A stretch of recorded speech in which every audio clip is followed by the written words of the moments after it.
solution. It is time to halt the logic of seeking guilty parties and rather focus once and for all on achieving a permanent resolution to this question. Finally, President, I reiterate what Ecuador has said on numerous occasions before this Council, the General Assembly, and elsewhere. The only way of bringing an end to this conflict is through a peaceful, negotiated, definitive and just solution for the parties, with the existence of two states, Palestine and Israel, upon the basis of the 1967 borders and the relevant resolutions. Thank you very much. I thank the representative of Ecuador. Now I give the floor to Mozambique. Thank you, Mr. President. Mr. President, Mozambique warmly commends China's presidency for convening this high-level briefing on the situation in the Middle East, including the Palestinian question. We thank the Secretary General, Mr. Antonio Guterres, for his effort in keeping a momentum in the agenda for peace over the world, particularly the conflicts in the Middle East. We also extend our thanks to Mr. Tor Wennesland for the insightful briefing on the Middle East peace process. Mr. President, the humanitarian situation in Palestine is of the utmost concern and needs to be addressed effectively and demands urgent action. Mozambique welcomes the new developments that culminated with the 4-day truce, which was extended for 2 more days, allowing critical humanitarian assistance to reach the most vulnerable and innocent recipients of this conflict. Regrettably, the situation is still worrying, and we are all concerned on what will happen in the following hours, given that the humanitarian pause expires today. We urge all involved parties to persist in discussions and apply their wisdom in finding enduring resolution for peace and security between the two parties. Both Israelis and Palestinians should assess the recent developments, particularly the humanitarian pause, as a starting point to a more consistent and lasting solution which brings the war to an end. We believe the truce was fundamental in mobilizing initiatives for humanitarian assistance, particularly the protection of the civilians and saving lives in the Gaza Strip. Mozambique sees this opportunity to convey her gratitude to the United Nations staff and to the mediators such as Egypt, Qatar, and the United States involved in this endeavor. Their unwavering efforts during this difficult period have played a crucial role in mitigating the hardships faced by civilians. This reminds us all that the protection of civilians in conflicted situations is a priority and mandatory in accordance with the international human rights and international humanitarian law. Mr. President, the situation on the ground warrants for a long humanitarian pause or agreed compromise to ensure that all those in a dire situation have access to basic needs such as water, electricity, food, and medicine. We are of the view that a de-escalation of the conflict will allow for the free mobility of aid workers and relaunch of dialogue between parties in conflict. In this context, Mozambique associates itself with the parties for an urgent implementation of Resolution 2712. It is necessary to facilitate the delivery of critical goods and services necessary for the health, survival, and protection of civilians, especially the most vulnerable children, as well for the imperative release of hostages. Therefore, there is an urgency to scale up and improve the delivery of critical and timely humanitarian assistance into Gaza through the relevant UN channels.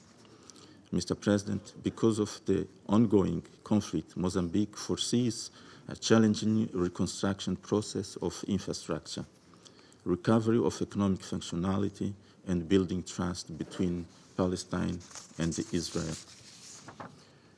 In our view, the two-state solution still remains relevant and indispensable for lasting peace and harmony in the region. This requires both parties in conflict and the UN wider family to redouble their efforts to achieve this desirable goal in accordance with the Security Council Resolution 242 and 2334. Therefore, the Security Council and the international community at large have a determinant role to play in containing and bringing this conflict to an end. Mr. President, to conclude, we urge the parties to pursue the path of dialogue, working together constructively towards peace and respecting the principle of two-state solution. I thank you. I thank the representative of Mozambique. Now I give the floor to France. Monsieur le Président, je remercie le secrétaire général et M. Vennesland de nos exposés.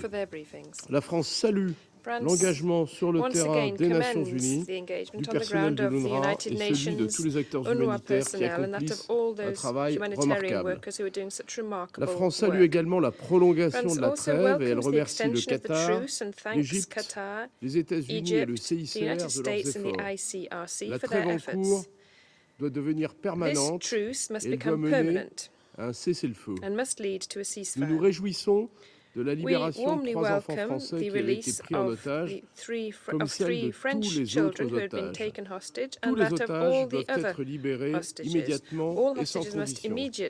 La France rappelle sa condamnation des attaques terroristes perpétrées par le Hamas et d'autres groupes terroristes contre Israël le 7 octobre. Le Conseil de sécurité doit les condamner sans plus de délai et sans ambiguïté. Israël a le droit de se défendre et le devoir de le faire dans le strict respect du droit international humanitaire. Les populations et les infrastructures civiles doivent être protégées. La trêve en cours a permis d'augmenter l'acheminement de l'aide à Gaza, y compris au nord. Ces progrès sont positifs, mais cette aide n'est pas suffisante. D'autres points de passage doivent être ouverts. La France a déjà déployé plus de 100 tonnes de frais et porté son soutien à 100 millions d'euros depuis le 7 octobre, dont 54 pour l'UNRWA. Nous assurons aussi le suivi de la conférence humanitaire du 9 novembre à Paris. Le navire hôpital Dix-Nous-2 soigne depuis hier à Al-Arish le premier blessé palestinien dans le cadre de l'appui médical coordonné par l'Égypte, dont je salue l'action également dans ce domaine. La France appelle à la pleine mise en œuvre de la résolution 2712. Monsieur le Président, la France condamne les violences perpétrées en Cisjordanie par des colons à l'encontre de la population palestinienne. Elles ont causé la mort de nombreux civils palestiniens et le départ contraint de plusieurs communautés en zone C. La France demande aux autorités israéliennes de faire cesser immédiatement ces violences. Nous avons aussi le devoir d'empêcher une escalade régionale. La France est pleinement engagée pour éviter une extension de ce conflit. Nous mettons fermement en garde ceux qui voudraient tirer profit de la situation.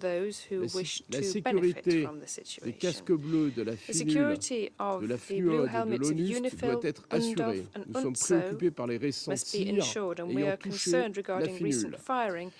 Monsieur le Président, pour mettre un terme au cycle de violence, il convient sans plus tarder de relancer un processus de paix crédible et sérieux afin de permettre aux Palestiniens et aux Israéliens de vivre côte à côte en paix et en sécurité. Procrastiner, une fois encore, conduirait immanquablement à une reprise et à une aggravation des violences. La solution des deux États, avec des garanties indispensables apportées à Israël pour sa sécurité et un État pour les Palestiniens, est la seule solution viable. La France est mobilisée pour y parvenir. Le président de la République a reçu le groupe de contact de la Ligue arabe et de l'OCI pour Gaza le 22 novembre à Paris et il poursuit ses échanges avec ses homologues de la région. La France continuera d'œuvrer pour la réalisation de ces objectifs et pour que ce Conseil s'exprime d'une seule voix dans cette perspective. Je vous remercie.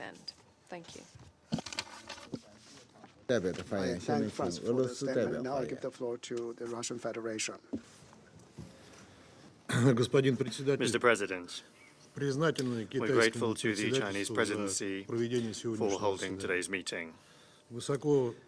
We highly appreciate the contribution of Beijing to multilateral efforts to resolve the situation in the Palestinian-Israeli conflict zone. For more than 2 months in the Middle East, a conflict of biblical proportions has been raging. It would be no exaggeration to say that it has become one of the most lethal regional conflicts in recent decades. The statistics of casualties and victims are setting monstrous records. In less than 2 months' time, 1,200 Israelis and 15,000 civilian Palestinians have died, half of which are children. An unprecedented number of residents of Gaza since 1948. 1.6 million people have become internally displaced persons. More than 111 staff members of UN humanitarian agencies have died. We express condolences to all of the dead and wounded civilians in Israel and Palestine, and also the families of humanitarian workers who have died. We are deeply grateful to all of the humanitarian workers who every hour risk their lives to continue courageously carrying out their duty on the ground. As bitter as it may be to acknowledge, I'll be frank, their contribution to mitigating the consequences of this escalation for ordinary people is much greater than the one that the Security Council of the United Nations has managed to achieve over this time. And now is the time to ask ourselves how that could have happened. In response to the correct calls we've heard today for unity of the Council, I would directly like to touch upon a number of awkward issues for our Western colleagues that are fundamentally important for understanding the current situation. The first of which is the blatant double standards of Western delegations vis-à-vis the Palestinian people. And there are several blatant examples. How many times have Western delegations requested Security Council meetings on Ukraine? The answer is at least twice a month. The USA and Albania do everything they can to express concern over the political aspects of the crisis, and France and Ecuador are positioning themselves as fighters for overcoming its humanitarian consequences. How many times have these delegations requested Security Council meetings on the Middle East? 0. Colleagues, why are you being so timid? Or is it that the fate of the Palestinian population is much less interesting for you from a domestic political perspective in your capitals? These same double standards are something that we've already seen laid bare in the situation of the crisis of migration to the European Union, when Ukrainian refugees are given all sorts of benefits and preferences on the basis of the fact that they are allegedly used to that way of life at home. And refugees from Africa and the countries of the Middle East are kept in camps in inhumane conditions. Incidentally, yesterday in Ukraine, a serious scandal broke out after an advisor to the Office of the President of Ukraine, Sergei Lyshenko, published a video of him from a nightclub in Kiev jam-packed with dancing young people. Ukrainians have been outraged by this from the point of view of the total mobilization going on in parallel, but I want to ask you about something else. After 2 years of our special military operation in Kiev, nightclubs are still operating and are extremely popular, but how many entertainment facilities are operating in Gaza? In truth, even asking the question is abominable in light of the destruction of homes, schools, hospitals, food manufacturers, and civilian infrastructure in general. The residents of Gaza have nowhere to go to relax at this point. And my next question relates to children. Our Western colleagues express such hypocritical concern in front of the cameras about Ukrainian children, but they don't hesitate to besmirch Russia by circulating absolutely absurd and repellent rumors about their abduction. And all of this is while Russia is doing everything it can to protect children from the consequences of the Western-inspired Ukrainian crisis. What about Palestinian children? Secretary General Guterres has said that Gaza has become a graveyard for children. Those words would force any normal person to shudder. In the space of a month alone of the escalation in Gaza, more children died than in all conflicts in the last few years taken together. Every day in the enclave, dozens, if not hundreds of children die and are maimed. IDF strikes are hitting schools and hospitals. The basic rights of the child to life and health are being trampled. Now, distinguished Western colleagues, where are your appeals to the ICC for arrest warrants? Where are your efforts to create all sorts of investigative commissions and tribunals? Another telling subject is the situation of women. Western delegations pontificate at every opportunity about equality and demand that in literally every Security Council product we include the mantra about the need to ensure significant participation of women in political decision-making processes. They demand that the gender aspect be taken into account even in subjects that objectively have nothing to do with it, such as nuclear disarmament. Which women are you worried about? Judging by everything, it's clearly not Palestinian women. They have had even their most fundamental right taken away from them, the right to life and security. We all heard the chilling briefings of the executive directors of UN Women, Sima Bahous, and the UN Population Fund, Natalia Kanem, at the last briefing about the suffering of women in Gaza. And this includes types of suffering that, due to physiological differences, men don't have to deal with. Palestinian women in the enclave have to give birth in unsanitary conditions. Under bombings, they are subjected to major surgery without anesthetics and medicines. Western delegations in the Council prefer to shamefully keep quiet about this.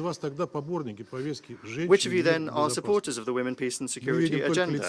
We only see hypocrites and unprincipled opportunists who, if required by political expediency, will turn a blind eye to any crimes and, on the contrary, will find them where they don't exist. Distinguished colleagues, over these weeks, one extremely unseemly fact has become clear. For the West, Palestinians are second-class people, defending the interest of which they simply have no interest in doing. This is the main cause of the problems that this Council has faced when coming up with decisions. For almost 2 months, the international community, humanitarian agencies, NGOs, and ordinary citizens have been calling on the Council to demand that the parties immediately cease fire. Russia has been talking about this from the very beginning of the escalation. We first, back on the 16th of October, proposed to the Council a draft resolution saying so, and a few days later we proposed a second one. But this appeal has still not been acted upon. And yet, a sustainable ceasefire is not just a moral imperative, it is the only way of guaranteeing an effective humanitarian response, which simply cannot be carried out in the conditions of hostilities.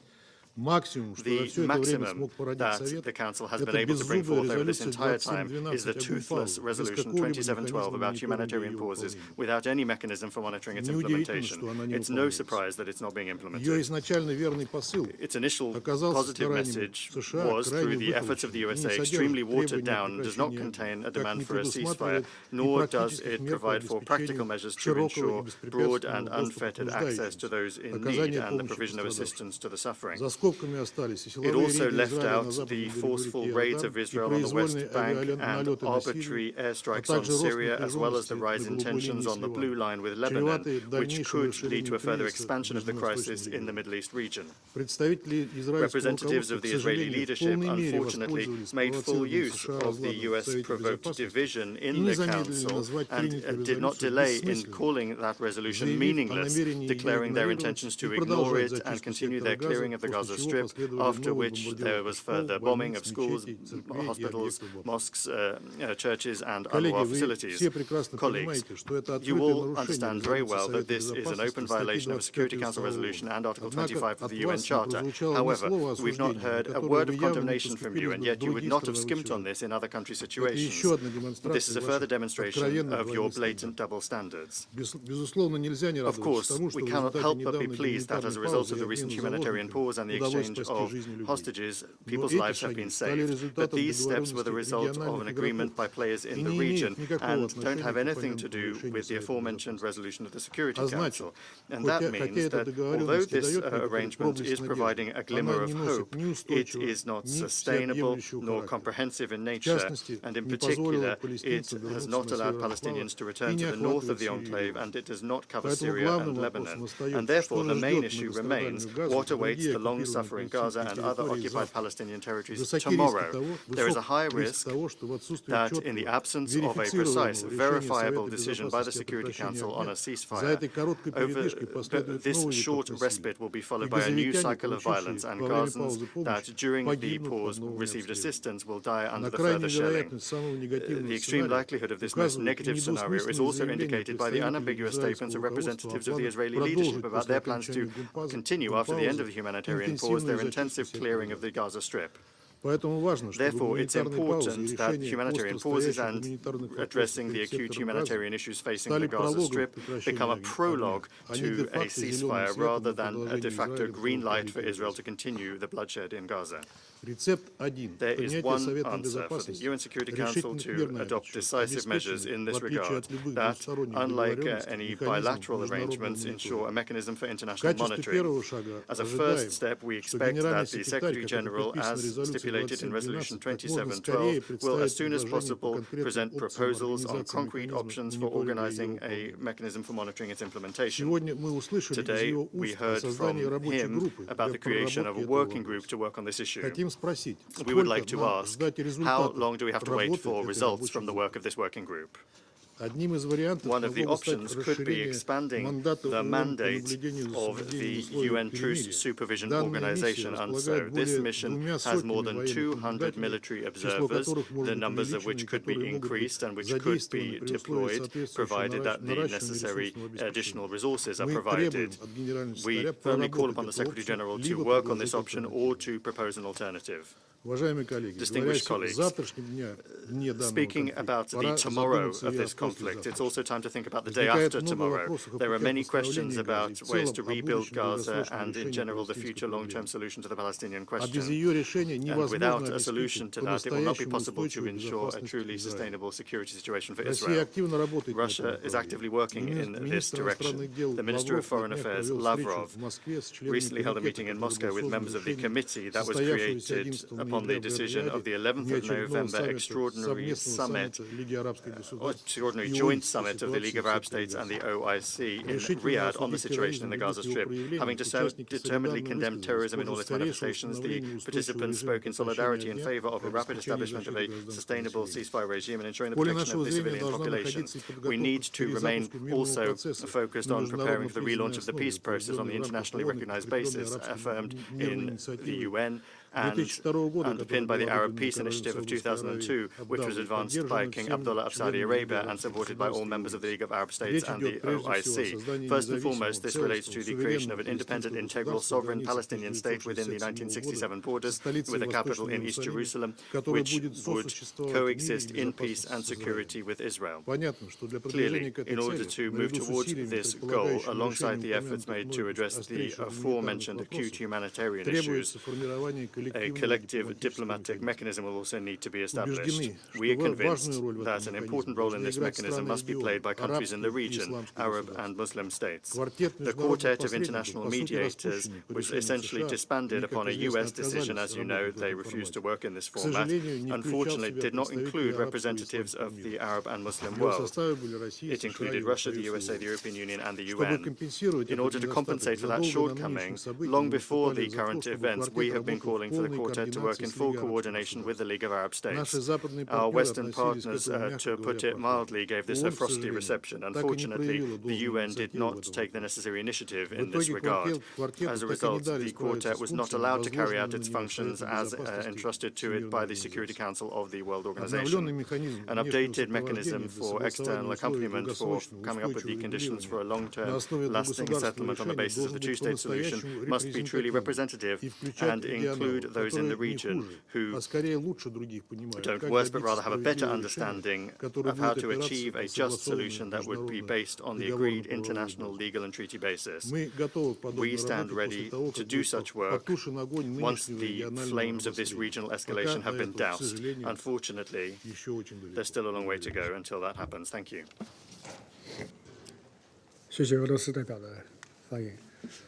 I thank the representative of Russia. I now give the floor to His Excellency Sheikh Mohammed bin Abdullah Al Thani, Prime Minister and Minister of Foreign Affairs of the State of Qatar.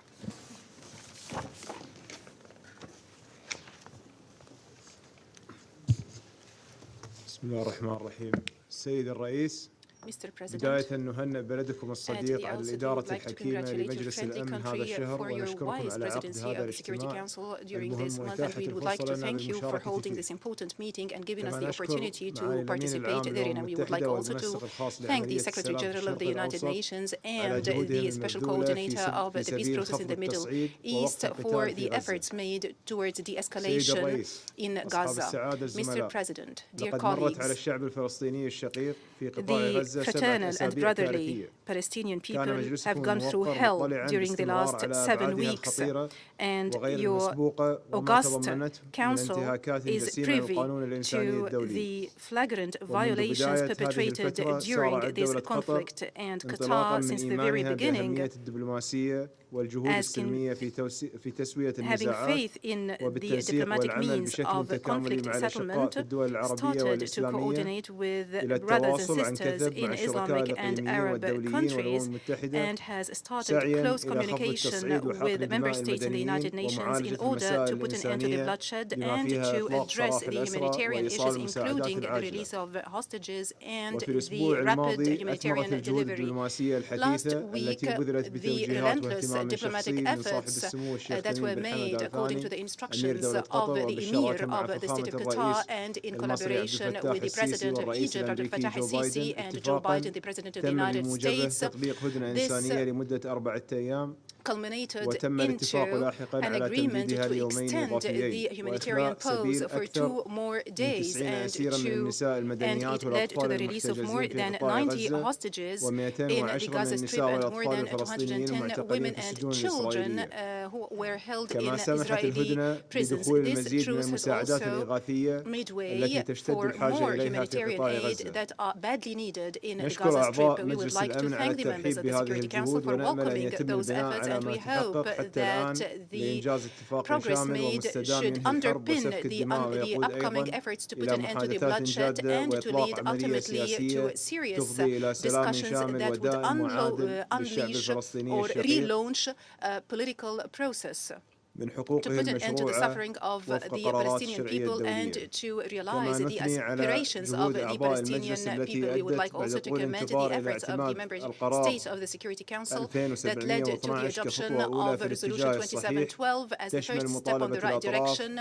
which includes calling upon the parties to comply with the international law, and which also calls for urgent humanitarian pauses and humanitarian access, together with releasing hostages and refraining from depriving civilians from basic services. We look forward to more steps to be taken by the Security Council towards a sustainable ceasefire and taking measures to guarantee the flow of sufficient humanitarian aid and to secure the delivery thereof without any impediments to all people who need the same in the Gaza Strip, including by establishing a monitoring mechanism to monitor the humanitarian aid delivery through all crossings, and we call upon the occupying power to abide by its obligations according to the international law. Mr. President, we would like to see the international law applied justly, without double standards and without preferential treatment to any party whatsoever, because the double standards which are applied by the international community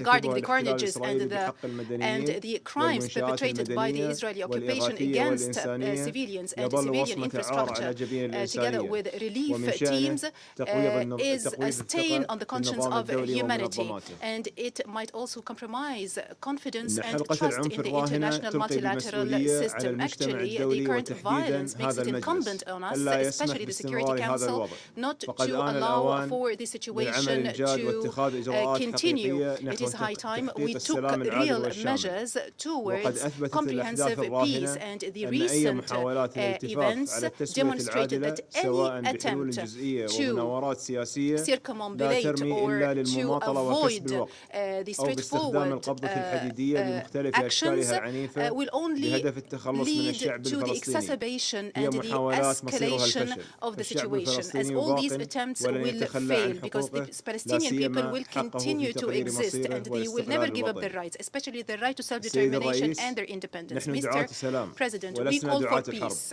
We do not call for war. So instead of launching lies against Arab states, it was better to go back to the references and to the books and to ask this question: where is this peace agreement or peace plan that Israel agreed to and which Arabs refused? Because when we speak now about the day after, we have to reiterate that the Gaza Strip is part and parcel of the occupied Palestinian territory that should be governed by Palestinians, because only the Palestinian people people should have the say in this regard. And we do reiterate that the region will not enjoy peace and security without internationally recognized legitimate solutions based on the two-state solution and without the establishment of an independent Palestinian state on the borders of 1967 with Eastern Jerusalem as its capital and without the Palestinian people attaining all their rights. Thank you. I thank His Excellency Sheikh Mohammed for his statement. I now give the floor to His Excellency Mr. Sameh Hassan Shukri Salam, Minister of Foreign Affairs of Egypt. بسم الله الرحمن الرحيم. السيد وانغ يي وزير خارجية الصين رئيس مجلس الأمن، السادة أعضاء المجلس، توجه بالشكر لجمهورية الصين الشعبية الرئيس الحالي لمجلس الأمن على جهودها الحثيثة لقيادة المجلس في هذا الظرف الدقيق ولمواقفها الداعمة في الوقف الحرب الجارية على الأرض الفلسطينية. كذلك توجه بالشكر للسكرتير العام على إحاطته القيمة.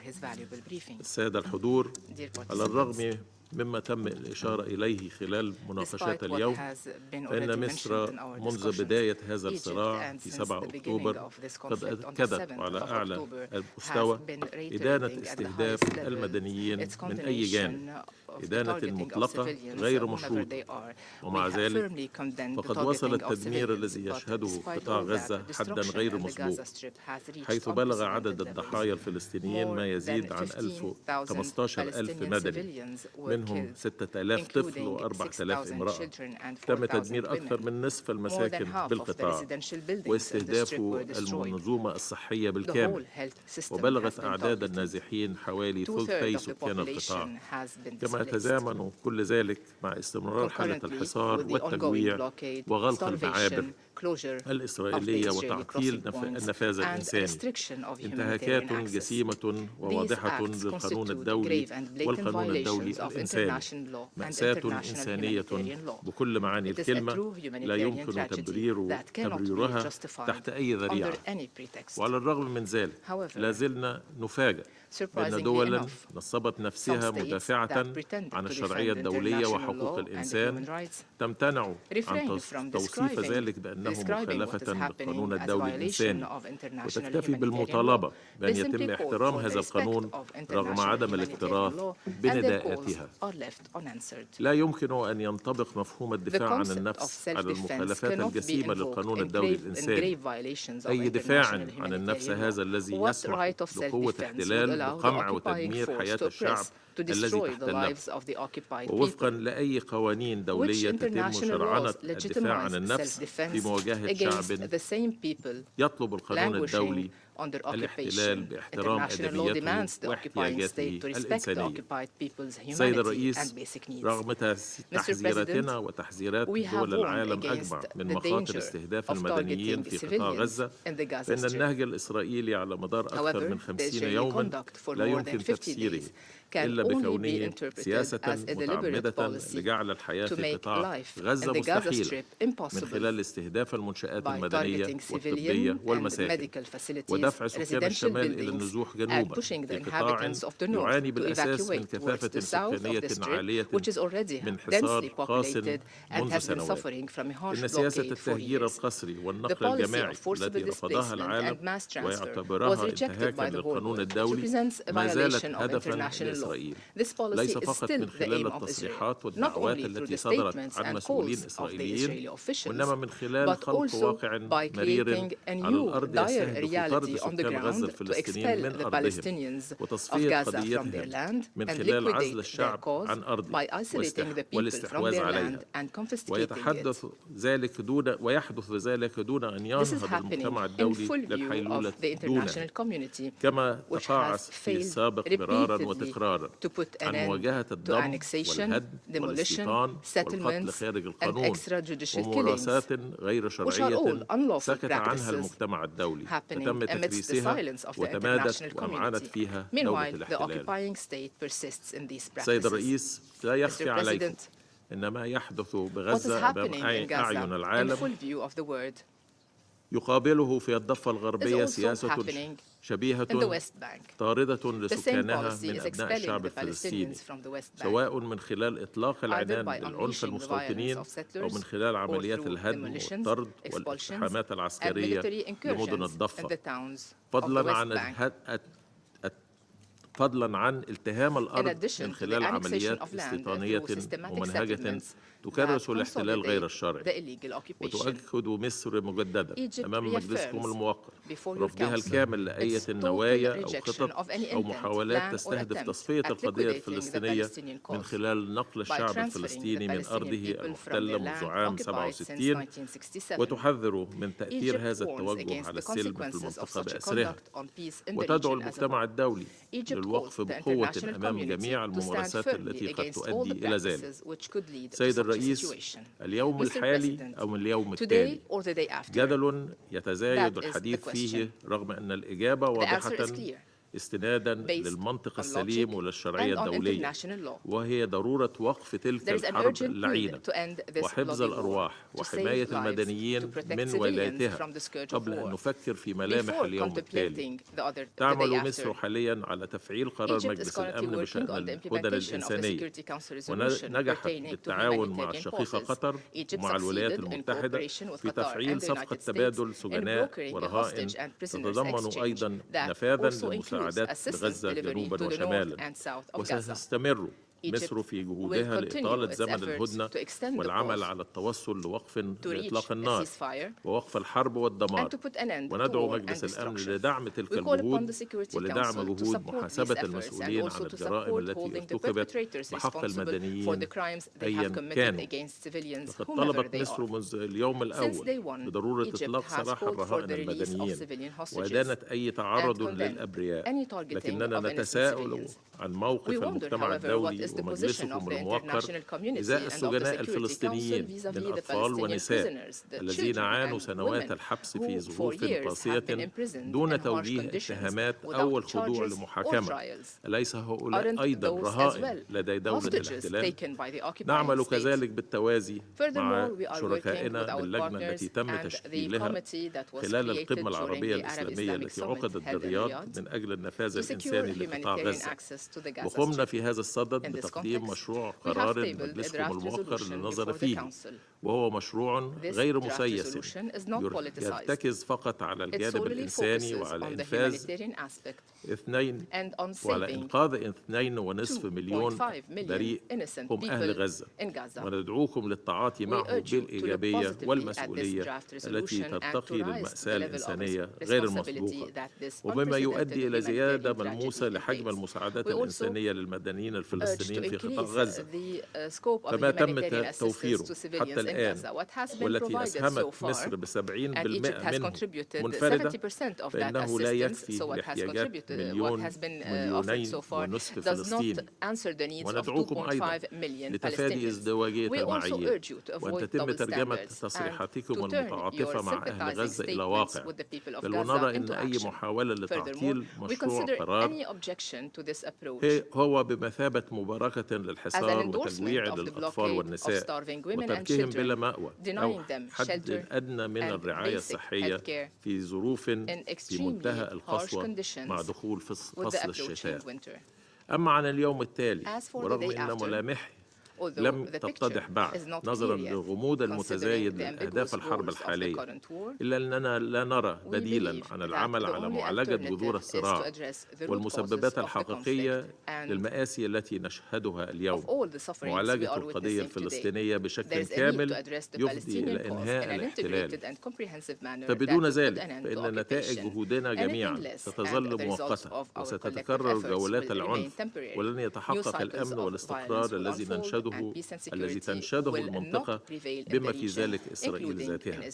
يجب أن نتفق جميعا على أن عهد اللغو بلا طائل يجب أن ينتهي، وعلينا التكاتف من أجل إنفاذ الحل الوحيد المتفق عليه دوليا، وهو حل الدولتين. إنفاذ وإنقاذ، وليس فقط دعمه بالتصريحات، وأن يتواكب مع ذلك اعتراف من لم يفعل من الدول الأعضاء بالأمم المتحدة بالدولة الفلسطينية، كما أدعو مجلسكم الموقر لقبول عضوية دولة فلسطين كاملة للأمم المتحدة، وهو أمر من صميم صلاحيات مجلسكم وفقا لميثاق الأمم المتحدة. ختاما أتوجه لجميع الأطراف المهتمة باليوم التالي.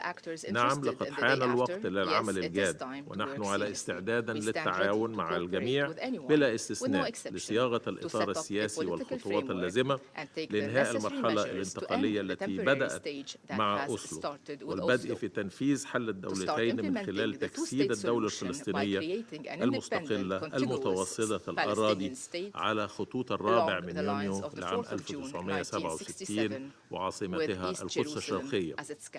هذا هو اليوم التالي الذي يعيد للشعب الفلسطيني حقوقه، ويوفر للشعب الإسرائيلي الأمان، ويتيح لكافة شعوب المنطقة الأمن والاستقرار والتعايش المشترك والتعاون من أجل التنمية والازدهار، وبما يتسق مع قيمنا الإنسانية المشتركة. وشكرا.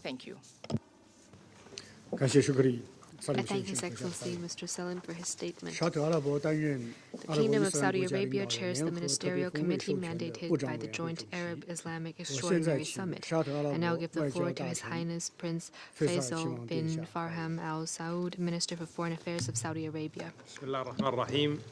معالي رئيس مجلس الأمن وزير خارجية جمهورية الصين الشعبية السيد وانغ يي، معالي الأمين العام للأمم المتحدة السيد أنطونيو غوتيريس، أصحاب المعالي والسعادة، أود في البداية أن أشكر جمهورية الصين الشعبية على إدارتها الحكيمة خلال رئاستها لمجلس الأمن ولدعوتها لعقد هذه الجلسة الهامة لمناقشة التطورات الجسيمة في فلسطين. كما أتوجه بالشكر إلى معالي الأمين العام للأمم المتحدة على إحاطته المهمة إزاء تنفيذ القرار 27/12 الذي اتخذ المجلس بشأن الأوضاع في غزة، ونقدر دوره وجهوده المناءة في هذا الشأن. سيد الرئيس، ها نحن نلتقي مرة أخرى في هذا المجلس in this council under difficult and painful conditions in the Gaza Strip. Since the previous meeting, the number of civilian victims in Gaza exceeded 14,000, 67% of them women and children, and the number of persons displaced exceeded 1.5 million people displaced from their homes as a result of the appalling military escalation of the Israeli occupation forces in a continued violation of resolutions of international legitimacy and our shared humanitarian principles. However, we see that there's an absence of international accountability mechanisms, and the Council remains unable to take any measures that would prevent such violations. We categorically reject this bitter reality, and we saw the importance to act swiftly. Therefore, the Kingdom hosted the extraordinary Joint Islamic and Arab Summit in Riyadh.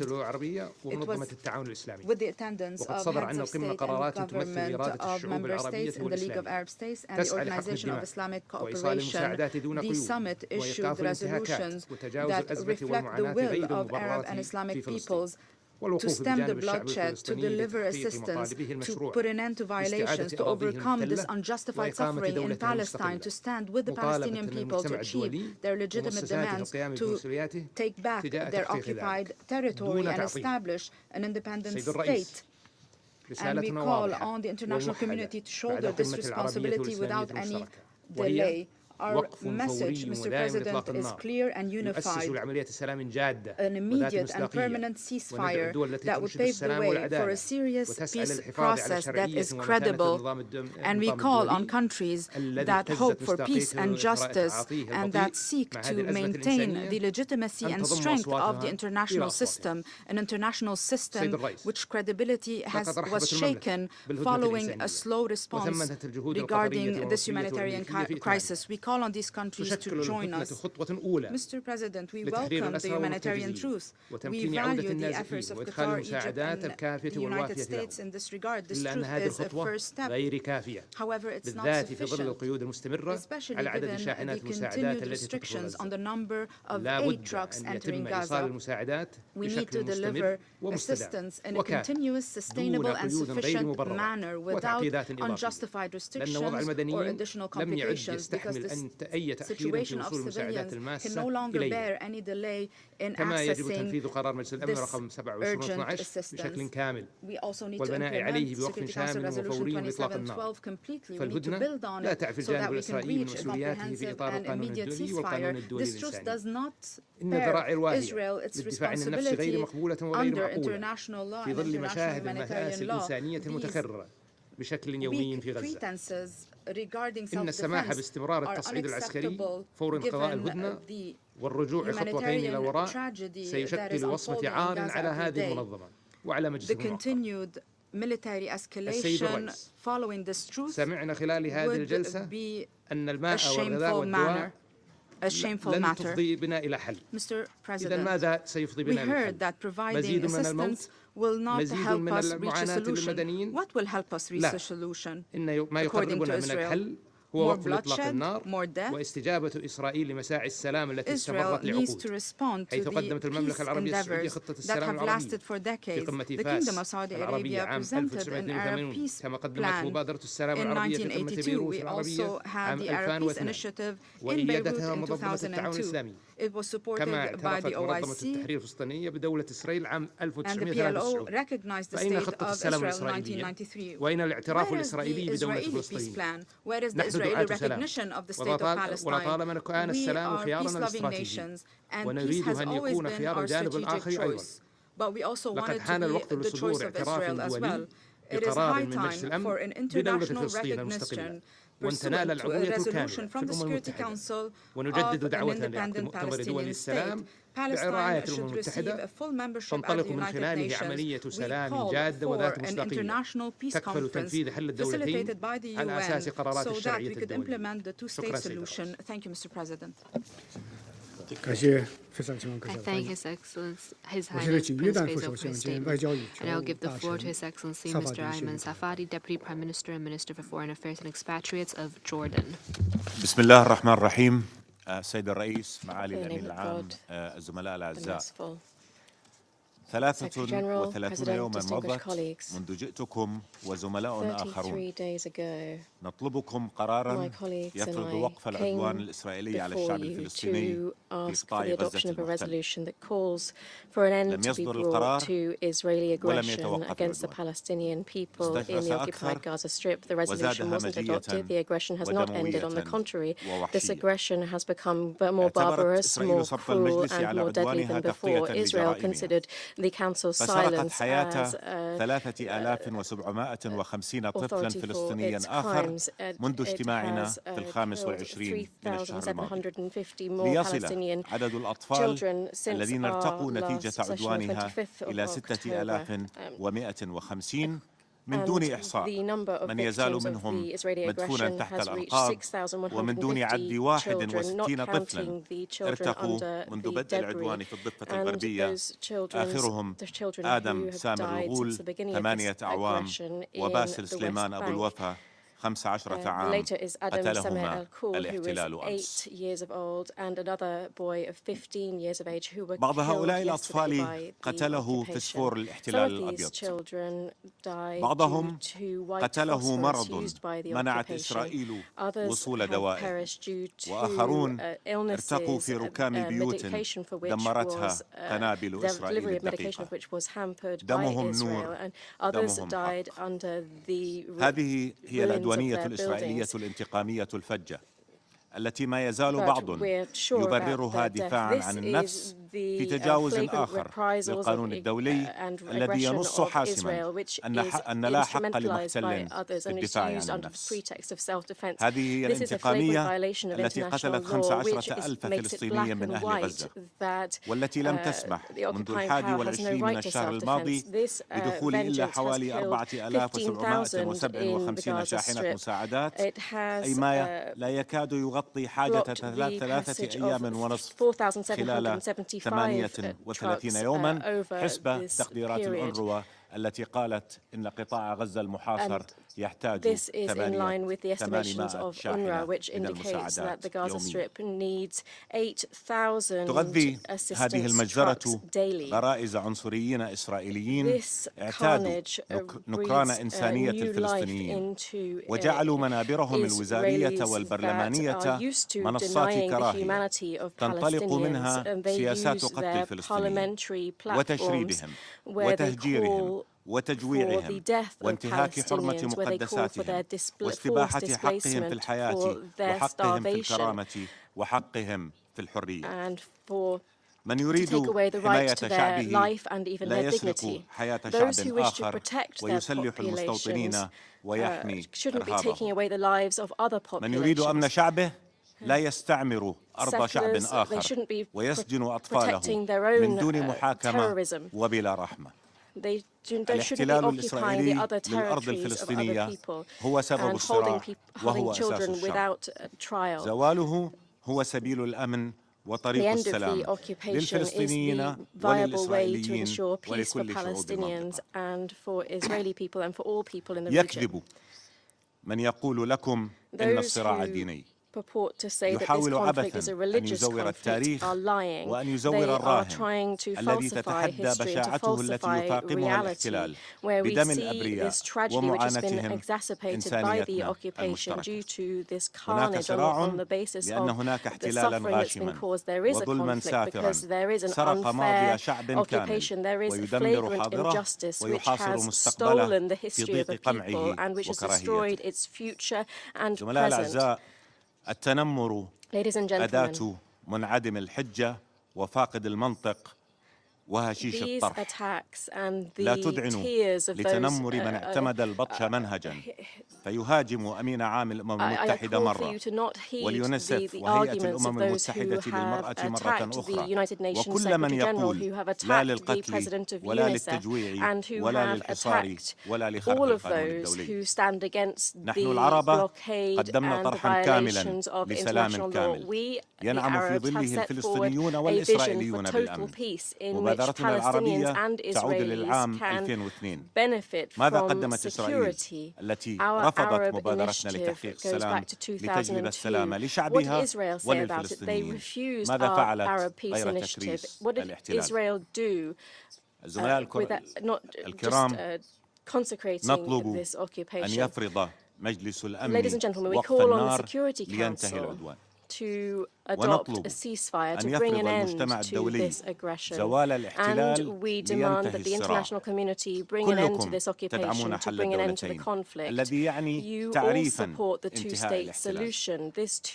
عملية سلمية جديدة تمتلك إسرائيل قدرة جعلها مفاوضات عبثية لن تنتج هذا الحل. ثمة سبيل واحد للسلام الذي ننشده جميعا وهو أن يعتمد مجلس الأمن قرارا ملزما يعترف بالدولة الفلسطينية المستقلة وعاصمتها القدس المحتلة بحدود 4 حزيران 1967 ويفرض أيضا إطلاق خطوات محددة الزمن لتنفيذه ويمنع الخطوات الإسرائيلية الأحادية اللاشرعية التي تكرس الاحتلال وتقتل فرص السلام وتقتل الإيمان به. استجابة إسرائيل لهذا القرار تحقق السلام والأمن للإسرائيليين وللفلسطينيين وتضع المنطقة على طريق مستقبل لا خوف فيه ولا قهر ولا كره. رفضها يعني إصرارها على أن يظل الصراع مصير منطقتنا ويجب أن يضعها في مواجهة فعل دولي لاجم يحاصر غطرستها ويعاقب تعنتها ويجعل كلفة احتلالها عالية حد استحالة استمراره. غير ذلك سيبقى الصراع وستتفجر بعد الحرب على غزة حروب. فللحرية باب في كل زمان وفي كل مكان. أحبطت إسرائيل جهود تحقيق السلام على مدى 30 عام الماضية فحال دون المنطقة وحقها بالأمن والاستقرار. لا تسمح لها أن تغرق المنطقة في دوامات دم وصراع ل30 سنة أخرى. to plunge the region into suffering for another 30 years. Ladies and gentlemen, the willingness for life is stronger than the willingness for murder. Freedom is stronger than pressure. This pause for Palestinians. Palestinians during this pause have tried to go back and find their homes. And since the Israeli bombs stopped, children tried to go out into the street. We've seen families burying their dead, their wives, children, and then have called for the freedom of people. Those who want to call for justice should also be calling for freedom and for the right to life. Today is the International Day of Solidarity with the Palestinian people. Let us retain this true solidarity to bring an end to this carnage in Gaza and the West Bank. The international community must reaffirm to Palestine that we are on the side of freedom and self-determination, and the international community is against the occupation. Ladies and gentlemen, occupation and peace must not coexist. Occupation and security do not exist. They cannot coexist. We call for lasting, long-term peace. Peace is the only viable path. We must bring an end to the occupation and establish a Palestinian sovereign, independent state with Jerusalem as its capital and along the 1967 borders to live side by side in peace and security with Israel. This peace is the right of all peoples in the region. It is the right of Palestinians and Israelis. The path is clear, and it is an international responsibility to uphold it. I call on you to oppose all of those who do not wish to achieve this peace. Thank you very much.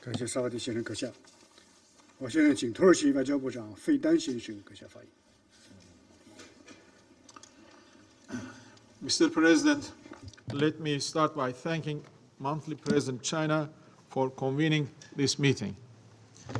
We meet on the International Day of Solidarity with the Palestinian people to talk about yet another catastrophe that this noble and resilient nation endures. Almost all speakers before me addressed the gravity of the human tragedy in Gaza. Israel's brutal attacks on Gaza and its population constitute war crimes. We urge all civilized nations to disassociate themselves from those crimes. In such dire times, we need strong global institutions to enforce international law and protect moral compass of humanity.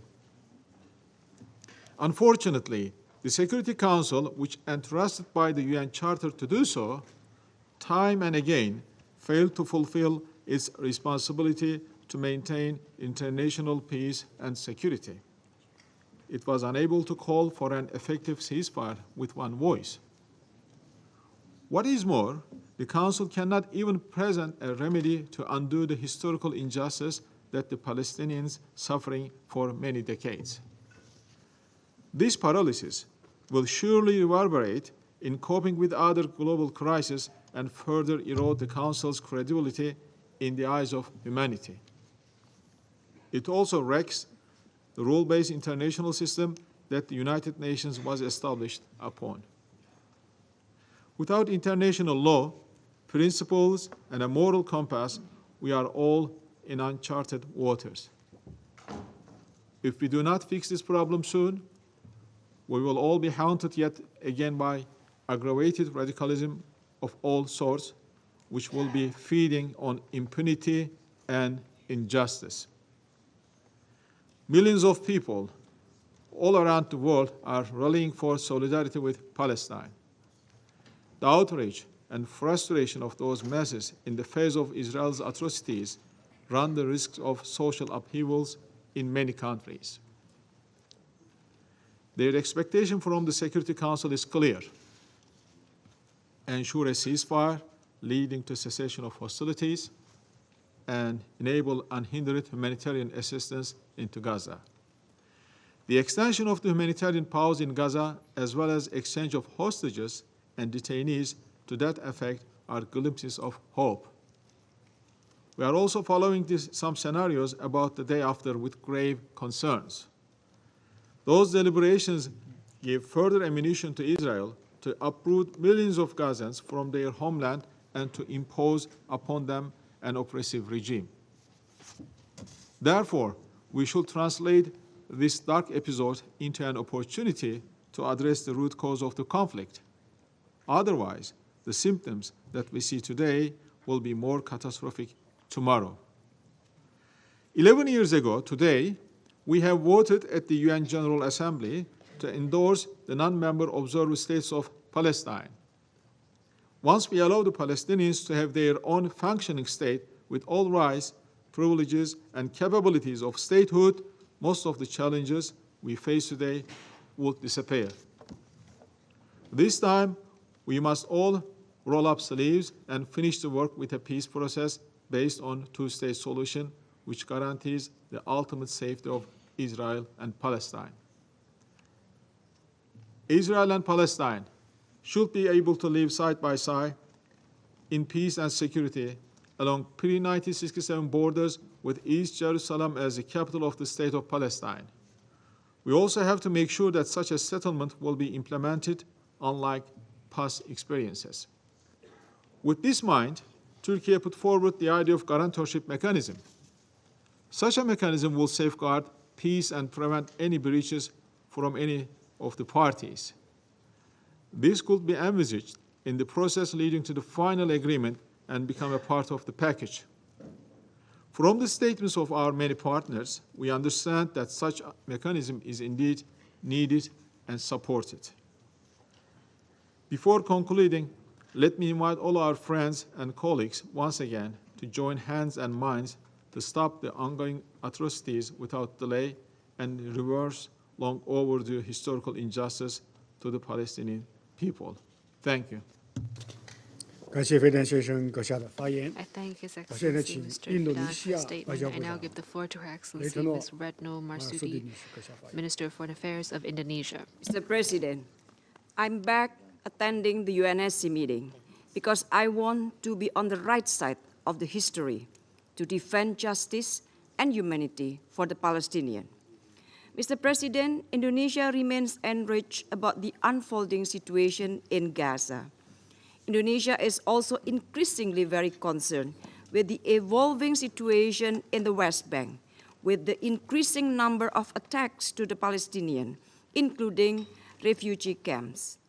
While as part of the humanitarian pause, prisoners are being released, on the other hand, almost the same number of new prisoners are being arbitrarily detained in the West Bank. When can this atrocity be stopped? What is to be fate of Gaza, West Bank, and Palestine? Will they have their future? Mr. President, I want to repeat what I've said last month in this room, that the UNSC has a big responsibility to maintain peace and security. For sure, I welcome the UNSC Resolution 2712, and I also welcome the extended humanitarian pause and the release of hostages and prisoners. Out of this small glimpse of peace, we could see hope. Families are reunited and it's reaching those in desperate need. But is it enough? No, it is not sufficient. Humanitarian pause is too narrow and too fragile and will not be able to create a better situation in Gaza. PM Netanyahu mentioned that he will start again full military operation when the humanitarian pause ends. I cannot understand his statement. And I further cannot understand if the Security Council let this continued threat against humanity to happen. The Council must act to preserve trust in the multilateral system. The Council must ensure that the hostilities do not return with vengeance and work together to move beyond a humanitarian pause into a durable ceasefire. Because another day without fighting is a day worth fighting for. A further action is needed to really give a significant impact in Gaza, West Bank, and Palestine. This action should contain, first, to deliver unhindered humanitarian assistance in a swift, adequate, safe, well-monitored, and sustained manner throughout Gaza. Second, to ensure adherence to international law, particularly international humanitarian law, where all parties safeguard human rights, protect civilians, uphold sanctity of public infrastructure, particularly hospitals, schools, places of worship, and the UN places of refuge. Third, the importance of a ceasefire to end all hostilities. Mr. President, do not forget that Palestine has the right to have an independent state based on two-state solution. It is the right time to restart the peace process. As we honor this year's International Day of Solidarity with the Palestinian people, let us not turn a blind eye or remain silent to the struggle of the innocent people in Gaza, whose only sin here is being born Palestinian. I thank you very much.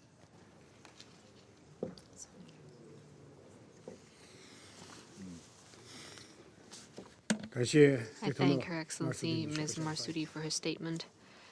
I now give the floor to Her Excellency Ms. Tanja Fajon, Deputy Prime Minister, Minister of Foreign Affairs and European Affairs of Slovenia. Thank you very much, Mr. President, dear Minister.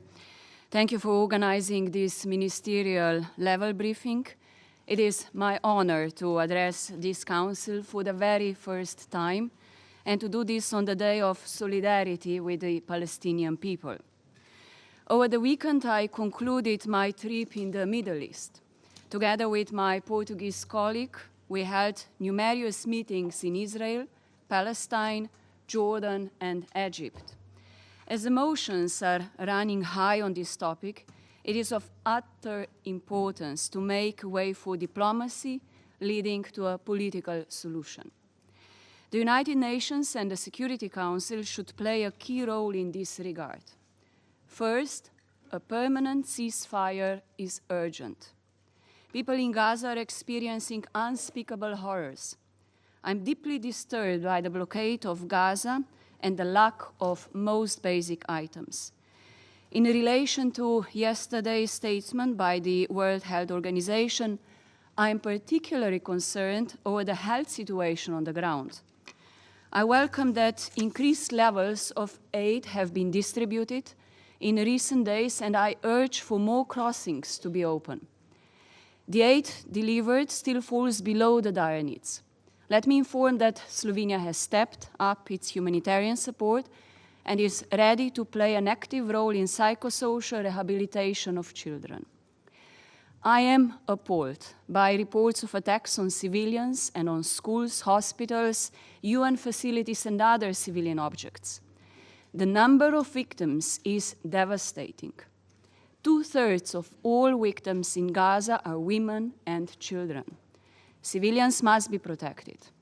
What we are witnessing today in Gaza are clear violations of international humanitarian law. Even wars have rules. I welcome the agreement on the release of hostages and prisoners and a humanitarian pause. We commend the efforts of all involved, especially Qatar, Egypt, and US, in reaching the agreement. And once again, this conflict must end now. Collectively, we need to be able to condemn all forms of terror. I understand the agony, pain, and vulnerability of the Israeli nation following the brutal terrorist attack by Hamas on 7 October. And I once again call on Hamas to release all hostages immediately. Let me be clear. I condemn all forms of extremism. I'm deeply concerned about the impact of this war on the children of Gaza. I'm also troubled by the escalation in the West Bank, particularly the settler violence and announced expansion of additional illegal settlements, as well as in the south of Lebanon. This crisis will have broader future implications, including possible proliferation of extremism and extremist ideologies. Lastly, I would like to stress that the international community must do more. We Europeans are ready to be part of achieving long and lasting peace, and I thank the Secretary General, UNRWA, and the whole of the UN for their active role and clear call for humanity to prevail. Let me express condolences on the death of UN staff members in Gaza. We must recognize that we have failed the test of humanity. As an incoming member, I want to emphasize that this Council must step up. Mr. President, it has been 30 years since the signing of the Oslo Accords, and alarm bells in both the West Bank and Gaza have been ringing for years. This latest round of conflict is providing neither peace nor security to anyone in the region. And I therefore strongly support the convening of an international peace conference in order to agree on a peace plan leading to a two-state solution, with Israel and Palestine living side by side in peaceful coexistence. The only guarantee of the safety and security of Israelis is a recognition of the Palestinian state. Slovenia supports all initiatives seeking a politically viable solution to the conflict. And Mr. President, the images of the destruction and rubble in Gaza are devastating. Rubble under which many lives and families have been lost. Rubble which children used to call home. Rubble which many left behind to find a safer place. UNICEF recently posted a photo of 8-year-old Mohammed sitting on the rubble of his family home asking for a ceasefire. And if only one of my messages stays with you today, it should be me joining in his call for a ceasefire. Thank you. I thank Her Excellency Ms. Fayo for her statement. I now give the floor to His Excellency Mr. Zampri, Minister for Foreign Affairs of Malaysia. Mr. President, Malaysia records its appreciation to China as President of the Security Council for convening this important debate. I'm here bringing with me the message from peace-loving Malaysians under the leadership of Prime Minister Anwar Ibrahim, who have been deeply concerned and enormously distressed by the October 7 attack against civilians and the following vengeful and brutal slaughter of innocent life in Gaza. The heart-wrenching images of children killed, maimed, and shell-shocked in the aftermath of Israeli indiscriminate shelling of their homes, schools, and hospitals have shaken our human sensibilities to the core. Mr. President, Malaysia welcomes the adoption of Resolutions 2712 of the Security Council. We commend Member States for the wisdom to reach a compromise. The resolution was a breakthrough, outlining the urgently needed temporary measures to address the dire humanitarian situation in Gaza. All parties must respect and implement the resolution in full. We therefore welcome the humanitarian pause, which began on 24th November, that had been extended. But we must note that this is not the solution. This must be the beginning for a lasting peace process and a permanent ceasefire. We regret that it took about 7 weeks before the humanitarian pause was agreed. It is outrageous that about 15,000 innocent civilians had to die, including about 6,000 children, before the deal for a humanitarian pause was reached. It was agreed only after Gaza had become a hell on earth and a graveyard for children, after half of the homes and buildings in Gaza reduced to rubble and more than 1 million inhabitants forcibly displaced. The pause was only agreed after more than 100 UN staff lost their life, making Gaza the deadliest conflict ever for UN employees. Mr. President, We must not let the killings of innocent life continue. No more children must die, be maimed or orphaned. We must stop the war. Never allow anyone's hand be stained with the blood of the innocent, complicitly and directly.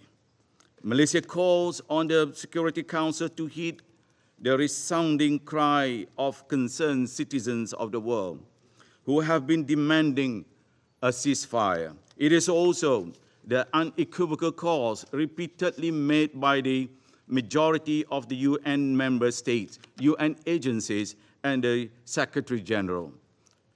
Our focus must be to relieve the dire humanitarian situation in Gaza, unhindered humanitarian access, and the supply of humanitarian aid, including life-saving essentials such as water, food, medicine, and fuel, up to scale throughout Gaza must be guaranteed.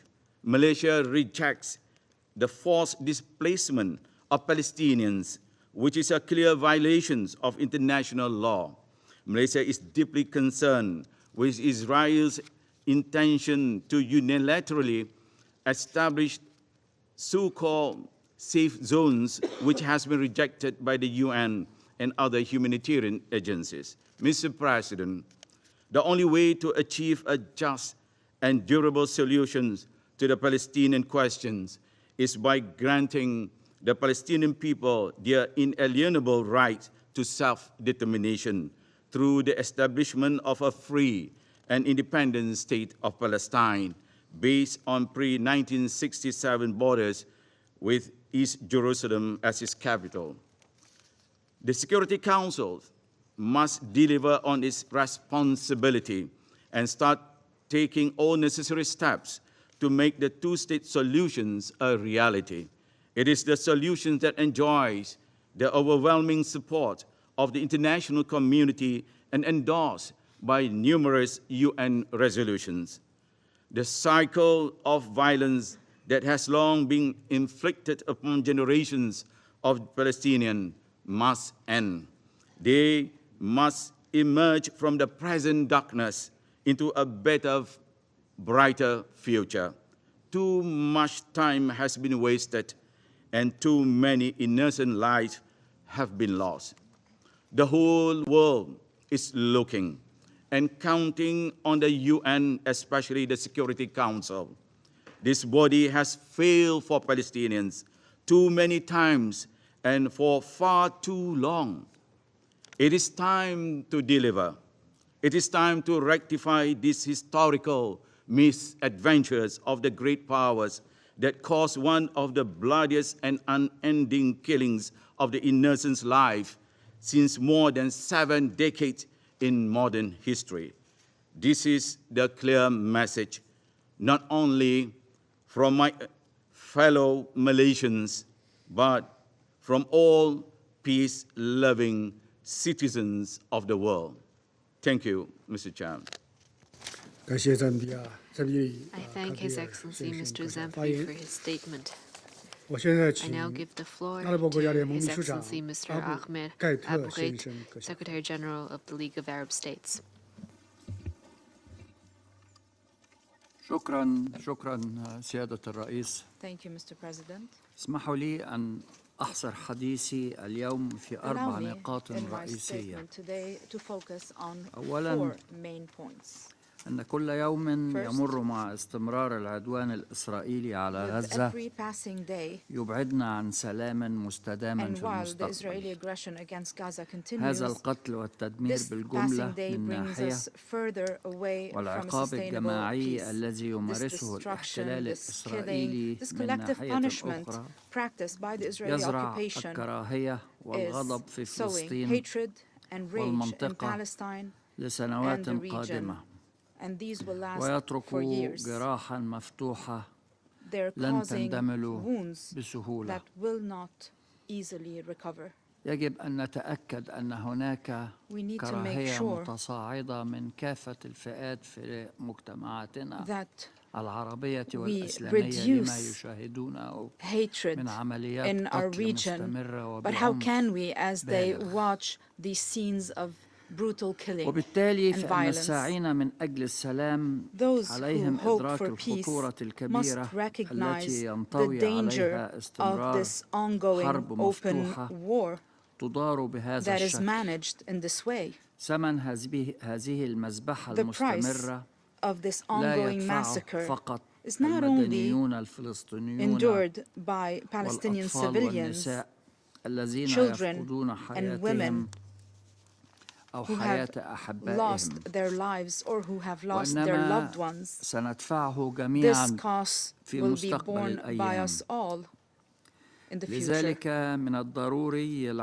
Therefore, it is necessary to work on ending this war immediately, to turn this humanitarian truce into an immediate, permanent truce and a complete ceasefire. We need to restore peace. We need to assist people in Gaza so that they can take back a modicum of a normal life. This is the responsibility of the Council, primarily, not just towards millions of civilians in Gaza, but also this is your responsibility to achieve a future of peace and stability in the region. Addressing the humanitarian catastrophe caused by the Israeli war machine, and we are seeing how appalling these acts have been with every passing day.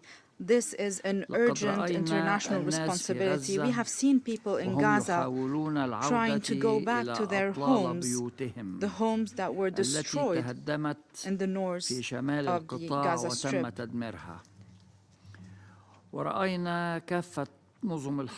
We have seen how life, following 50 days of bombardment, has become impossible. The majority of the residents of Gaza became displaced inside their own country.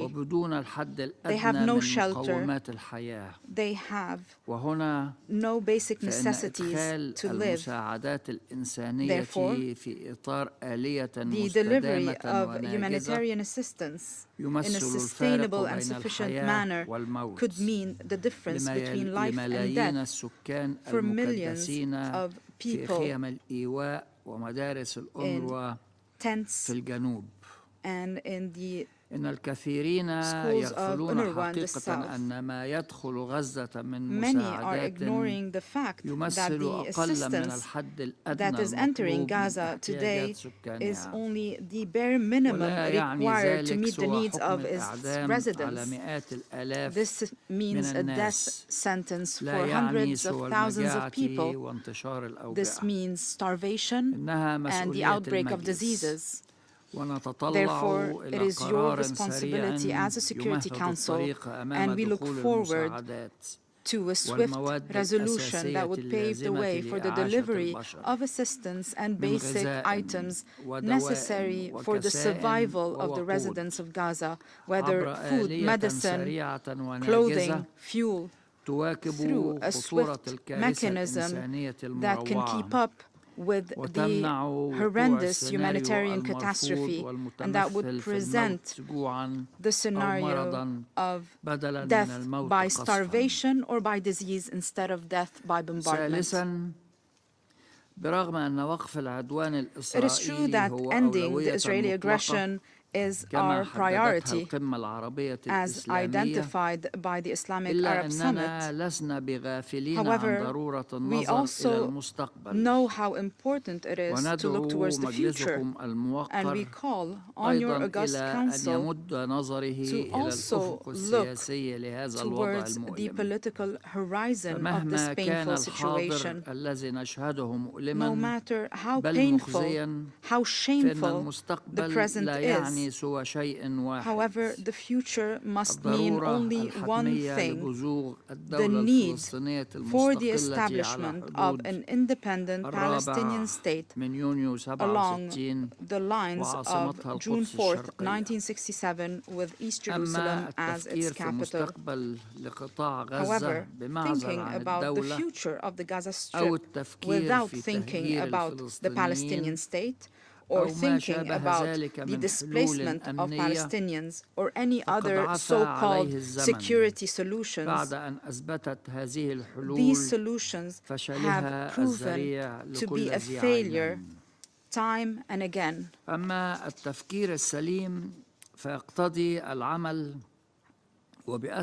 What we need to do now is to work swiftly to achieve the two-state solution. This solution has known parameters, terms of references that were agreed upon over 30 years ago. More importantly, this solution has international consensus. It is the essence of the Arab Peace Initiative that was launched over 20 years ago. And the only state rejecting the two-state solution is the occupying state. Therefore, implementing this solution on the ground requires showing courage and decisiveness with the occupation to remove any illusions concerning retaining the territory, all the territory, while still achieving security. This is apartheid. This means no rights to the Palestinian people. This means no political horizon for the Palestinians to look forward to. And we reject that. The entire world rejects that.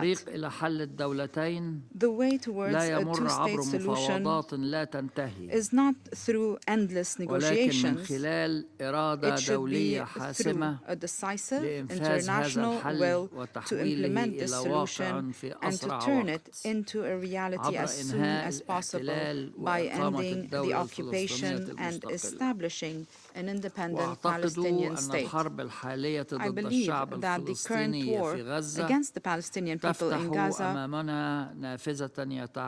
provides us with an opportunity that we should seize before we lose it. We are looking for a settlement that guarantees that these tragedies will not happen once again. A settlement that provides freedom and dignity to the Palestinian people and security and peace to the Israelis.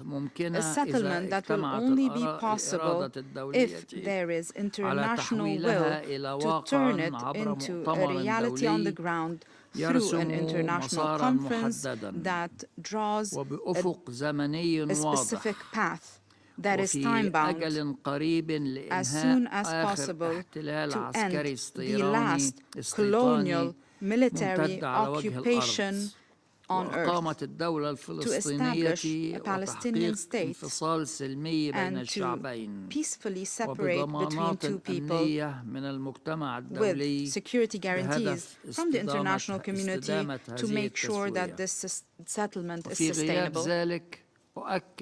In the absence of such a settlement, we will witness a 6th and 7th and 10th and 20th war until the end of time. The war against Gaza has provided some positive outcome with the public opinion at the international level. It was a recognition of the universality of our moral values. It was a rejection of the blatant double standards. However, at the same time, we are seeing anger, disappointment, especially among Arab and Islamic خذلان النظام العالمي الذي يفترض فيه أن يقوم على disappointment in the failure of the international system that is supposed to be based on rules and the respect of international law, disappointment towards those who speak about values and morality, and then they change their position as circumstances change as well.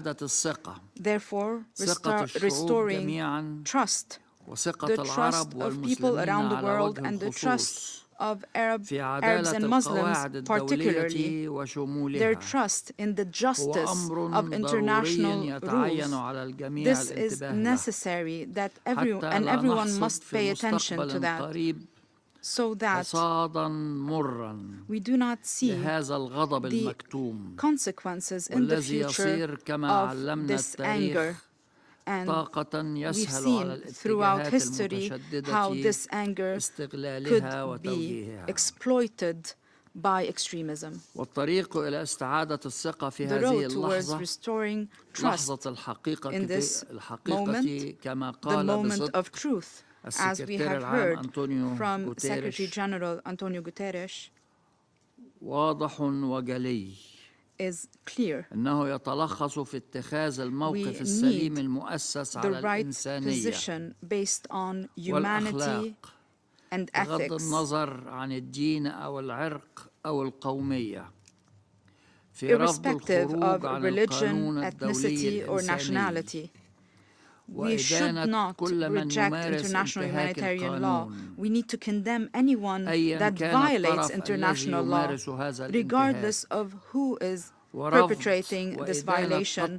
We need to reject and condemn the killing of civilians, not in a selective or partial manner.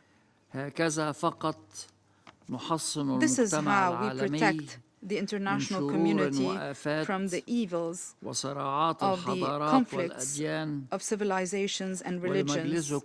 And your August Council plays a very important role in this regard. I thank you for your attention. I thank His Excellency Mr. Abu Ghaid for his statement. There are no more names inscribed on the list of speakers. The meeting is adjourned.